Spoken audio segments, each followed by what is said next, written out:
आप जन्म जन्मांतर के पापों से मुक्ति चाहते हैं, कुंभ के दर्शन करना चाहते हैं, तो अपनी धरती की अनंत गहराइयों में अपनी अंतरात्मा को खोजिए। अपनी धमनियों में रक्त संचार महसूस कीजिए। आपको अमृत कुंभ से छलकी बूंदों का रस मिलेगा। भगीरथ प्रयास से गंगा गोमुख हिमालय से निकली, धरती पर पहुंची। वेगवती धारा प्रवाह से भारतीय संस्कृति, परंपरा, अध्यात्म और ऋषि देवता छंद की संहिता रूपी मर्म को तिरोहित करती कुछ इस तरह बही कि ब्रह्मद्रव गंगा जल मोक्षदायिनी बन गया। गंगा मुक्तिदायिनी है। पावनता के साथ अबाध गति से वो निरंतर बह रही है। तभी तो दैवी शक्ति, आराधना, युगीन गौरव निरंतर पुष्पित पल्लवित होता आ रहा है। वाराही वामपादम तु तदन्येषु तु दक्षिणम पादम कल्पेषु भगवान उज्जहार त्रिविक्रमः। गंगा जिसकी पावनता में छिपी है दिव्यता।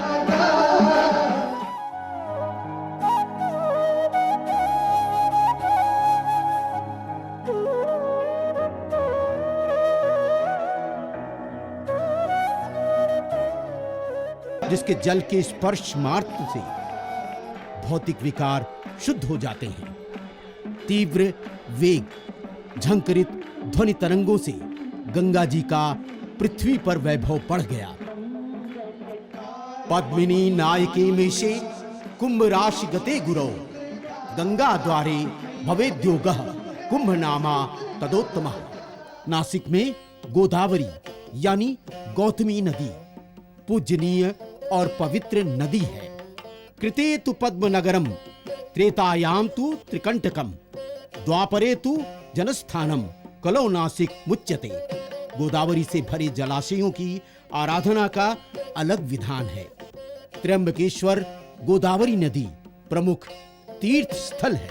ये पवित्र नदी डुबकी लगाने मात्र से पापों को धो डालती है। इसे दक्षिण भारत की गंगा भी माना जाता है। ये है शिप्रा नदी और शिप्रा नदी के तट पर बसा है महाकाल की नगरी उज्जैनी। मालवावासी इसे गंगा की तरह पूजते हैं। शिप्रा प्राण है, पतित पावनी है। नास्ति वत्स मही पृष्ठे शिप्रायाः सदृशी नदी यस्यास्तीरे क्षणान्मुक्तिः किम चिरात्स्यैव नवैः। अर्थात पृथ्वी पर शिप्रा जैसी कोई दूसरी नदी नहीं है जिसकी आरती करने मात्र से मुक्ति प्राप्त हो जाती है। शिप्रा सर्वत्र पुण्यमयी है। सिंहस्थ पर्व शिप्रा तट पर ही लगता है। प्रयाग में त्रिवेणी संगम है जहां 3 नदियों का संगम हुआ, गंगा, यमुना, सरस्वती। यहाँ स्नान से पुण्य लाभ मिलने की मान्यता है, तो स्वर्ग प्राप्ति की कामना भी यहाँ फलीभूत होती है। मोक्ष प्राप्ति की ये स्थली भी है, तो प्रयाग विष्णु को अति प्रिय है। सोम, वरुण और प्रजापति की प्रयाग जन्मस्थली भी मानी जाती है, तथा महर्षि भरद्वाज और दुर्वासा मुनि की ये पावन पीठ स्थली भी है। अक्षयवट अर्थात ऐसा विशाल वट वृक्ष जो अनश्वर है, उसका कभी क्षय नहीं होता। हजारों साल से उसे यथावत यहाँ मौजूद देखा जा रहा है। सम्राट अकबर ने गंगा यमुना के संगम तट पर किले का निर्माण करवाया, तो अक्षयवट को उसके भीतर कैद कर दिया। जहांगीर ने उसे जलाकर नष्ट करने का भी प्रयास किया, किंतु उसकी विशालता पर आंच नहीं आई। ये निरंतर पनपता रहा। पुराणों में वर्णित महर्षि दुर्वासा की कथा और कलशोत्पत्ति कथा के अनुसार महर्षि दुर्वासा ने एक बार देवराज इंद्र को एक दिव्य माला दी। इंद्र ने उस हार को हाथी ऐरावत के मस्तक पर रख दिया। महर्षि दुर्वासा ने इसे अपना अपमान माना और भयंकर श्राप दे दिया। श्राप से बचने के लिए देवता और भगवान ब्रह्मा और विष्णु के पास गए, परंतु दोनों देवों ने सहायता में असमर्थता जताई और भगवान शिव के पास जाने की सलाह दी। शिव ने देवताओं को समुद्र मंथन कर अमृत कुंभ प्राप्त करने का सुझाव दिया। समुद्र मंथन के पीछे ऐसे कुछ तात्विक तत्व छिपे हुए हैं। भगवान शिव के आदेश के अनुसार ही जब समुद्र मंथन हुआ, उस समुद्र मंथन में अनेक रत्न उत्पन्न हुए, अमृत भी निकला, उच्चैश्रव घोड़ा भी निकला, ऐरावत, कामधेनु, कल्पवृक्ष आदि निकले। लेकिन उसके लिए सभी लोगों ने ममत्व के लिए मुझे चाहिए, ऐसे सब लोगों का भागदौड़ निकलता है। लेकिन जब वहाँ विष निकला, उस समय उसको पाने के लिए कोई तैयार नहीं हो जाते हैं, तो उसको भगवान शिव ने प्राशन किया। इसी कारण भगवान नीलकंठ कहलाए। सागर मंथन में रहे देव असुर सब साथ, ताली पीटे देवता असुर पीटते माथ। इस घटना के द्वारा हम लोग समझ सकते हैं कि संसार में सुख भी है, दुख भी है, लेकिन हम हमेशा यदि सुख ही चाहते रहेंगे, दुख यदि हम नहीं चाहेंगे, तो इससे हमको छुटकारा नहीं मिल सकता है।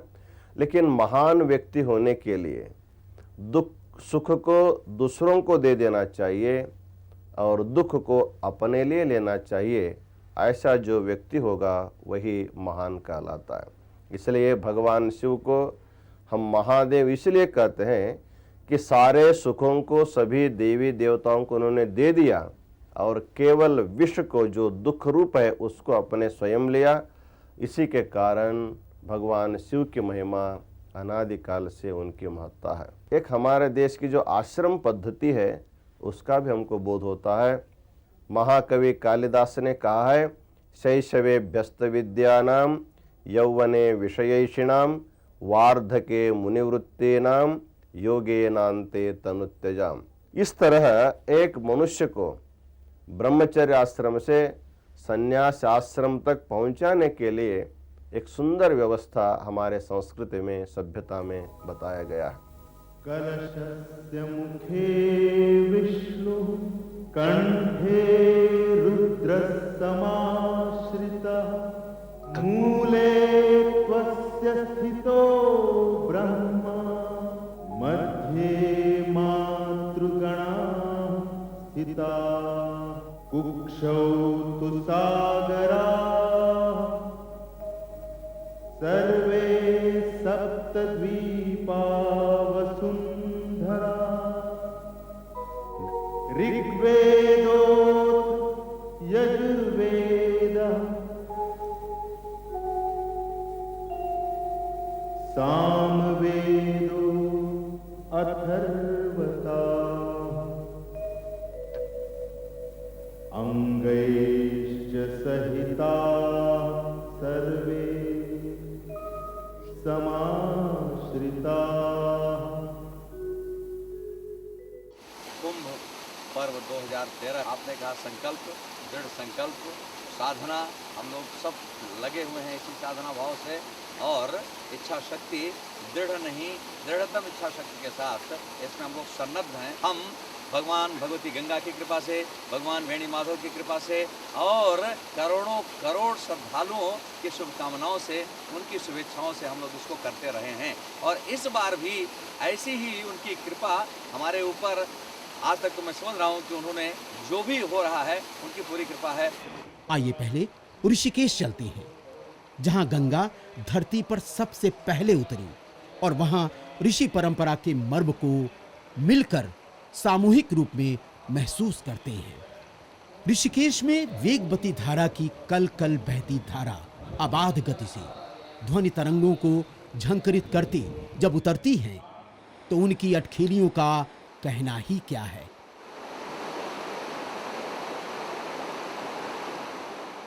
परमार्थ निकेतन घाट पर प्रयाग महाकुंभ के ठीक पहले स्वामी चिदानंद सरस्वती महाराज के नेतृत्व में एक सर्वधर्म समभाव समागम हुआ, जिसमें गंगा उद्धार का सामूहिक संकल्प गंगा एक्शन परिवार ने लिया, ताकि प्रदूषित हो चुकी गंगा की विहंगम शक्ति और उसकी पावनता को पुनः प्राण प्रतिष्ठित किया जा सके।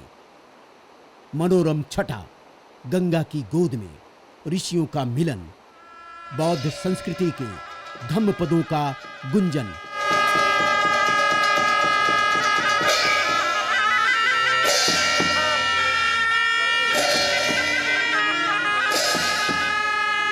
महाकुंभ के मर्म को आगे बढ़ाता है। गंगा एक्शन परिवार ने प्रयाग महाकुंभ के पहले विश्व शांति की एक नई पहल की और वसुधैव कुटुंबकम के युगीन गौरव को कुछ इस तरह से परिभाषित किया कि अध्यात्म जीवी और भौतिकवादी दोनों का समागम हो गया। सप्त स्वरों की स्वर लहरियां यहां कुछ इस तरह से फूटी कि गंगा की उच्छृंखल धारा वेगवती होकर आगे बह चली और काल चक्र से कलुषित मन भी सामूहिक रूप में पावनता की भव्यता में विलीन हो गया।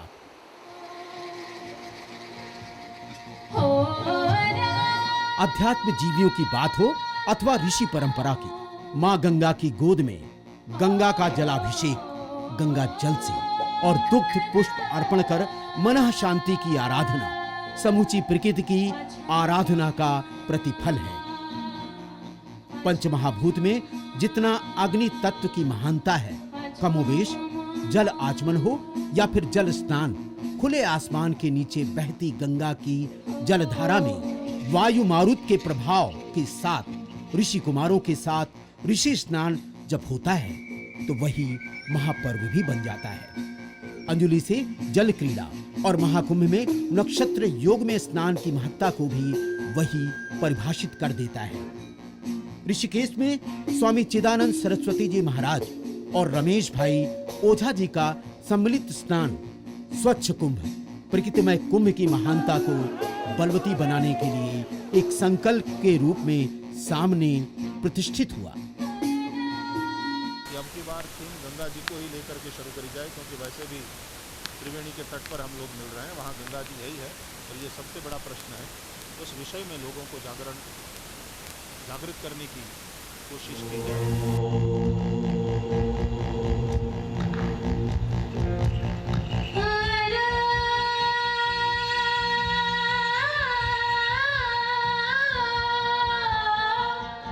विश्वविख्यात संगीत मनीषी शिवमणि ने अपनी प्रकृति प्रदत्त धुनों को गंगा को यहाँ समर्पित कर दिया और महाकुंभ प्रयाग में एकजुटता को संगीत की रसधारा से आगे बढ़ाने का संकल्प दोहराया। सरगम और थाप ने आध्यात्मिक अनहद नाद को भी गुंजायमान कर दिया, ताकि जीवन के उदात्त मूल्यों को गुरु श्री शरणम गच्छामि के साथ गंगे तव दर्शनार्थ मुक्ति का स्वर जन जन में संबल बन सके और मोक्ष की कामना भी फलीभूत होती रहे।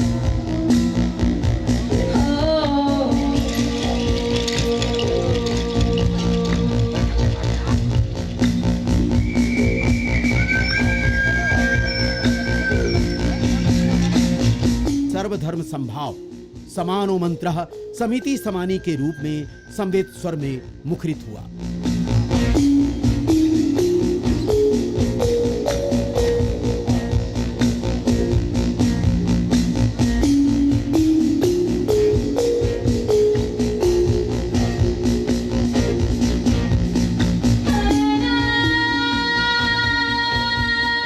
नाद ब्रह्म स्वर सलिला में बह चला।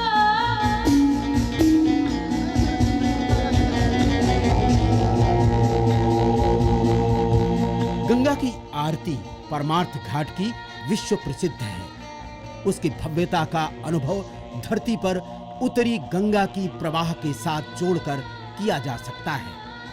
गंगा भारत की आत्मा है। ऋषियों की संकल्प भावना ही तो है जो शांति प्रयासों को अमली जामा पहनाती है। यहाँ तक कि सभी धर्मों को गंगा की गोद में हरि और अली को जागृत अवस्था में अनुभव भी कराती है। गंगा आरती की अपनी महत्ता है। आरती से जीवन की संध्या तमाम अमृत तत्वों की ऊर्जा से पुनः उल्लसित हो जाती है।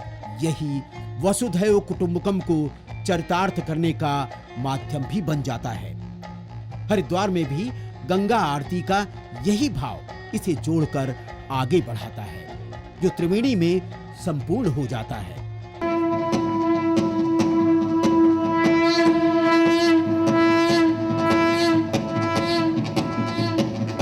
तो फिर आइए चले प्रयाग महाकुंभ की विशालता का अनुभव करने, ताकि हम सबको मोक्ष मिल सके। शंखनाद के साथ अखाड़ों का प्रवेश आरंभ हो गया। अखाड़े महाकुंभ की शोभा है।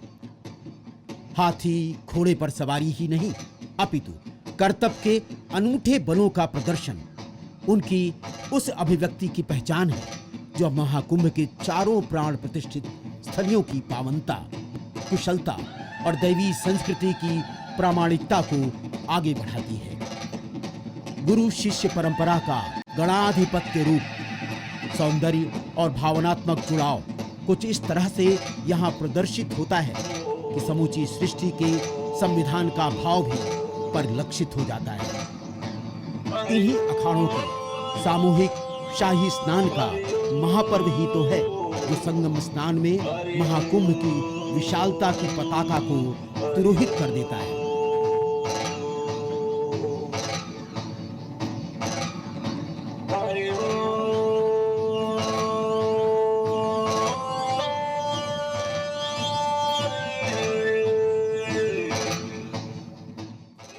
उनकी सज धज कर कुंभ क्षेत्र में प्रवेश से लेकर रैन बसेरा, धूनी रमाना, उनकी साधना संकल्प के अनुभव को जानना समझना महाकुंभ मेला की पहचान है, जो प्रकृति की अनुकंपा का पर्याय भी है।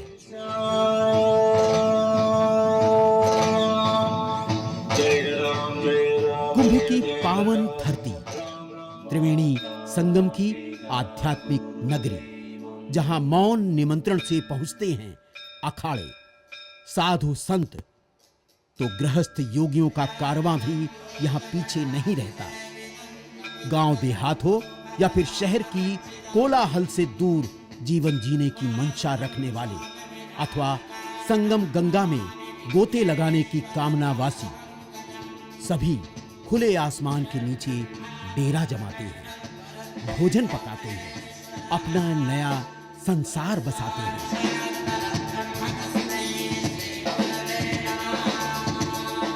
यहाँ के वातावरण को रमणीमय बना देती है।